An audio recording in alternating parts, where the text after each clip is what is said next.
Hi folks, today we're going to be taking the DJI Mini 2 for a flight, testing out the 1.6.4 version of the DJI Fly app. I tell you what, I'm not one to complain, but today's been a bit of a nightmare if I'm honest with you, trying to get this video done. So recorded the whole thing and then found out at the end of the recording, once I'd finished and was packing up, my microphone wasn't connected to the camera. My fault, complete boomer moment. I had the mic mounted onto the camera, but forgot to get the cable out that connects the two together. Don't ask, okay? Unfortunately, couldn't re-record then because it started raining. So I tried to make do with the onboard mic audio from the camera. It sounded awful when I got into editing. So let's go ahead now and start gaining some distance anyway.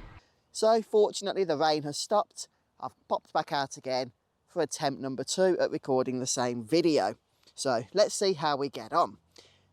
Now the only annoying thing is it is a little bit breezy. The rain has stopped but the wind is here. So I do want to go ahead first of all and do a little bit of a trick that I like to do once, just to discover whether it's, you know, worth flying or not. And that is this. I'm going to take the drone up into the sky to a high altitude, probably about 100 to 120 metres, and we'll just see if we start to get wind warnings and the like, because if we don't, at least hopefully it's an indicator that we should be okay to fly. So let's see how we get on here. Away she goes. Because you know what, you don't want to be taking it out too far, finding out then that it's going to be a struggle to get it back. So it tends to be the case that the higher the altitude, the stronger the wind. At least that's my experience. And all I've got is the vertical stick pushing right upwards at the moment, but we do seem to be having a little bit of sway. So there we are at 110 metres or so, and yet we are getting those wind warnings about 115 metres. Now if I just bring it down a touch, maybe to about 70 to 80, we'll see if we're still getting wind warnings at that particular altitude. We don't seem to be at the moment, so that's encouraging. Let's just angle the gimbal upwards a little bit. Okay. Well, we are connected to 22 satellites. I'm seeing a little bit of drizzle on the controller, which is never a good start. So it might be a little bit wet in the air, a little bit of moisture, just a bit of spit, as they say. But let's take the drone out a little bit. I'm sorry to interrupt. If I could just ask you to subscribe if you haven't already, that will support the channel and also keep you notified of future content. Because I really want to put this to the test. So if I just show you on the About, you can see right down there that the app version has been updated to 1.6.4. Now I did originally want to do this test on the DJI Mini 3 Pro, but for whatever reason DJI still have not pushed the app out to the screen controller, and I've just had all sorts of issues trying to connect or rather connect this controller here to the Mini 3 Pro. So we'll just have to wait a little bit longer. Hopefully that will be out sooner rather than later for that one, and then I can see how the app functions with the latest update.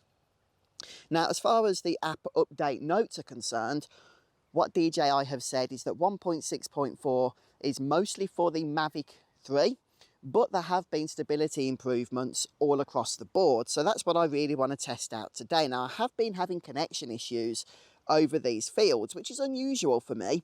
Normally, I can fly around here and not have any problems whatsoever. It's a very rural area. I don't expect the app update itself to have really solved those, because if anything, that's going to be a firmware issue. But on my first flight earlier, it wasn't too bad, so I'm hoping the same is going to be true now. I'm just going to drop that altitude a little bit because I am seeing quite a bit of banking there on the compass interface on the telemetry, which just indicates that the drone is fighting against the wind a little bit.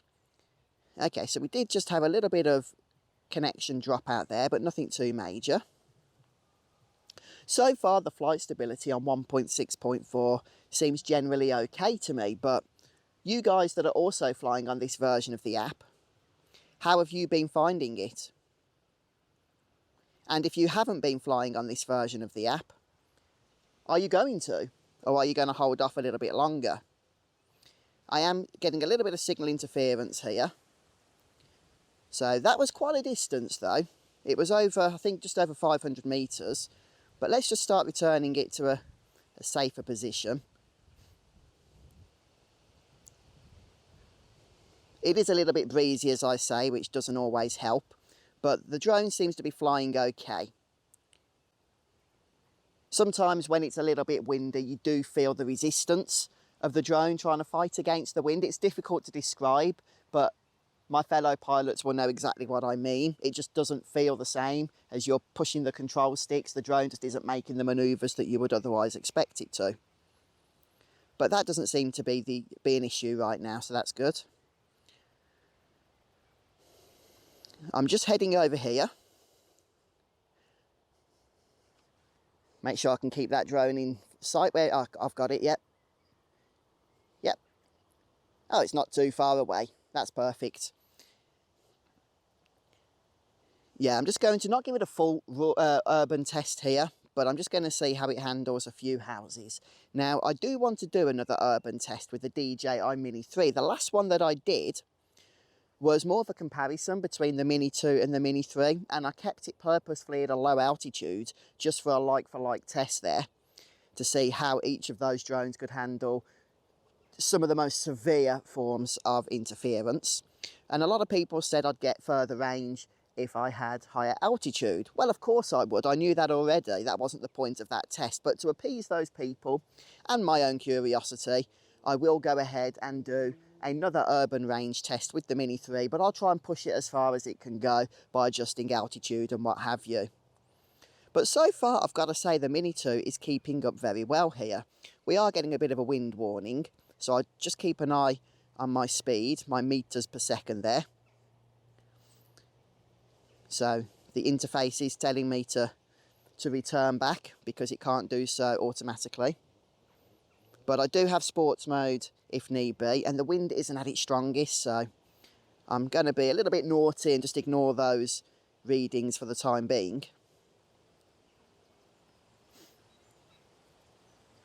And let's just follow the road down a touch. I'll just drop the altitude a touch.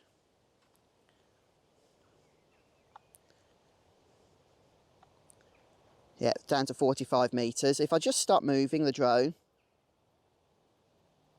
it looks fairly stable.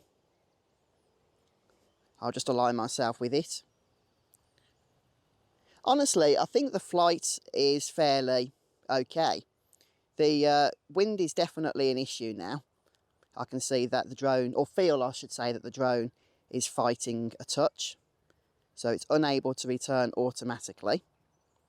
What we can do in this circumstance, I'm not sure why the signal's dropped. I'll just increase it a touch there. Maybe to about 60 metres. Yeah, that's okay.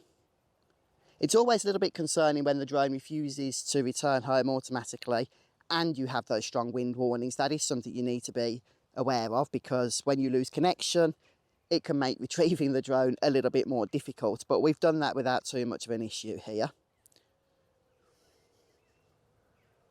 Okay. Right. So yeah, those wind warnings are coming in quite strongly now, no pun intended. But I have to say the Mini 2 handles things very, very well. And these warnings weren't just there for the sake of it. I could, as I say, feel that resistance, especially as we followed that country lane down a little bit on the return journey. I didn't need to use sports mode, but in normal mode, I could definitely tell there were some issues. And we did have some connection issues as well.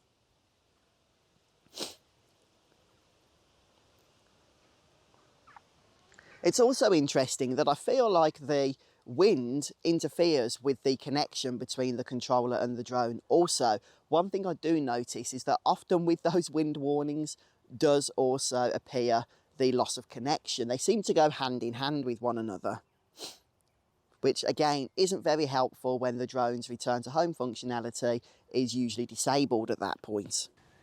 And of course the sun comes out now, so struggling to see a little bit now that I've taken my sunglasses off.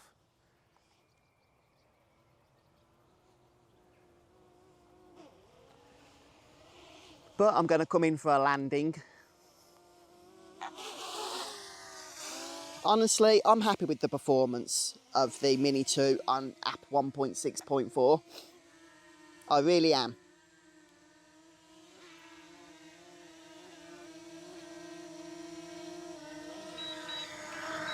It's a kind of shame it's not the perfect weather for flying drones right now, but we manage with what we get sometimes, don't we? But anyway, there we are. So yeah, you know, as I say, 1.6.4 doesn't seem, at least for me, to have introduced any major issues. I know that some of you have been struggling with connection. I have as well, but I've been having that even before 1.6.4. It's certainly no worse now.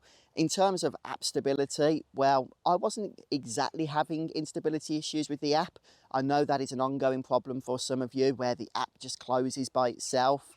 But folks, I really appreciate you stopping by and watching the video today. So if you're new around here, please do consider subscribing. That does really support the channel. It goes a long way. And of course, you get to be notified of future episodes. So it's a win for us all. But I hope this video has been helpful to you. If it has, just drop a like and let me know your own experiences so far with this latest update for the DJI Fly app. No major issues as far as I can tell, but everything's running relatively smoothly. I would like to get to the bottom of these connection issues. They weren't too bad today, but I have seen the drone behave far better than it has in terms of range and stuff in times past, so I would appreciate being able to get back to those days. But there we have it then, guys. Have a wonderful day, and I'll see you in the next episode.